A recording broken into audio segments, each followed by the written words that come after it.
Ya, meskipun Panselnas sudah pun menetapkan percepatan pengangkatan rekan-rekan menjadi ASN untuk P3K dan PNS, namun Pan RB masih waspada kepada Pemda yang tetap menunda mengangkat PNS dan P3K-nya ini pada batas akhir ya, yaitu PNS di bulan Juni sedangkan P3K di bulan Oktober 2025. Ya, pastikan rekan-rekan semua untuk mengecek di daerah masing-masing apakah ini akan terjadi di daerah rekan-rekan semua. Bagaimana info lengkapnya, ikuti video ini sampai selesai. Sebagaimana kita ketahui dari pengumuman sebelumnya, pengangkatan P3K ini dipercepat dan Pan RB dan BKN sudah pun meminta agar dilakukan simulasi untuk segera diangkat bagi yang sudah selesai penetapan NIP-nya. Dan bahkan ada juga bupati ataupun kepala daerah yang sudah mengirim surat ya kepada pemerintah pusat untuk segera menerbitkan pengangkatan CPNS ataupun P3K di daerah masing-masing. Namun Bapak Ibu, kita dapatkan informasi bahwa terdapat juga Pemda yang diperkirakan akan menunda pengangkatan rekan-rekan, di mana Pemda ini memilih untuk mengangkat rekan-rekan ini di akhir ya, di akhir periode pengangkatan, di mana CPNS yang memang batasnya sampai Juni benar-benar akan diangkat di bulan Juni.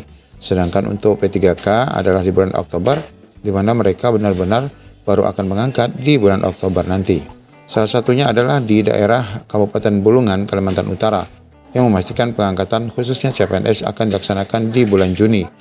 Nah, Juni ini kan batas akhir ya, jadi banyak Pemda yang memang mengangkat pada batas akhir. Sedangkan P3K akan diangkat pada bulan Oktober 2025. Ya, ini pastinya nanti akan menghindari atau rekan-rekan P3K CPNS tidak akan mendapatkan gaji ke-13 ya.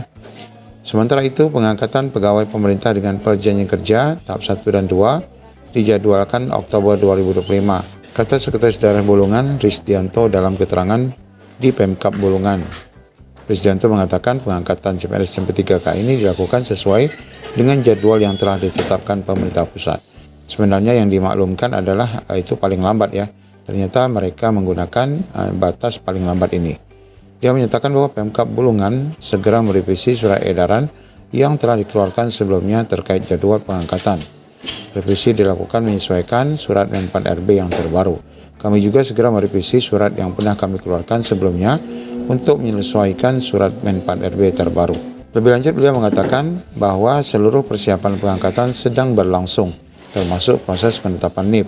Lebih lanjut, Pemkab Bulungan juga memastikan telah menyiapkan anggaran untuk belanja pegawai, bahwa untuk dananya ini sudah disiapkan. Ya, seharusnya kalau dana sudah disiapkan tidak harus menunggu di akhir batas periode ya. Mengenai TPP, tentu menyesuaikan TMT. Mereka bekerja dan anggarannya sudah siap.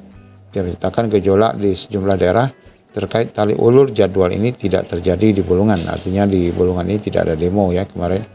Selain itu, keluhan terkait CPNS yang telah meninggalkan pekerjaan lama juga tidak terjadi di daerah Bulungan. Risdianto juga menyatakan seluruh ASN wajib bekerja di kantor masing-masing. Kebijakan WFA juga tidak diterapkan di Bulungan. Konsentrasi kita adalah pelayanan publik, tidak boleh ada pelayanan yang terganggu. Nah, untuk itu penting bagi Bapak Ibu memastikan daerahnya masing-masing untuk dapat segera ya mengangkat rekan-rekan P3K dan PNS ini pasca Lebaran jika memang prakteknya sudah turun. Jangan sampai Pemda mengambil kebijakan di akhir periode di mana rekan-rekan akan diangkat untuk CPNS di Juni sesuai dengan batas akhir dan P3K di Oktober sesuai dengan batas akhir. Karena jika ini terjadi, rekan-rekan tidak akan mendapatkan gaji ke-13. Demikian, Assalamualaikum warahmatullahi wabarakatuh. Saya telah menandatangani PP nomor 11 tahun 2025 yang mengatur kebijakan pemberian THR dan gaji ke-13 bagi aparatur negara. THR dan gaji ke-13 tahun 2025 akan diberikan kepada seluruh aparatur negara di pusat dan di daerah, termasuk PNS, pegawai pemerintah dengan perjanjian kerja, prajurit TNI dan Polri, para hakim, serta para pensiunan dengan jumlah total mencapai 9,4 juta penerima. Untuk THR dan gaji ke-13 Besaran pemberiannya adalah bagi ASN Pusat, prajurit TNI, Polri, dan Hakim meliputi gaji pokok, tunjangan melekat, dan tunjangan kinerja.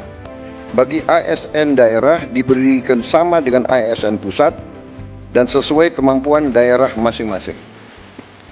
Bagi pensiunan diberikan sebesar uang pensiun bulanan. THR akan dibayar 2 minggu sebelum Hari Raya Idul Fitri, mulai dicairkan hari Senin tanggal 17 Maret tahun 2025. Sedangkan gaji ke-13 akan dibayar pada awal tahun ajaran baru sekolah, yaitu pada bulan Juni tahun 2025. Semoga dengan adanya kebijakan ini dapat membantu dalam mengelola kebutuhan selama mudik dan selama libur Lebaran.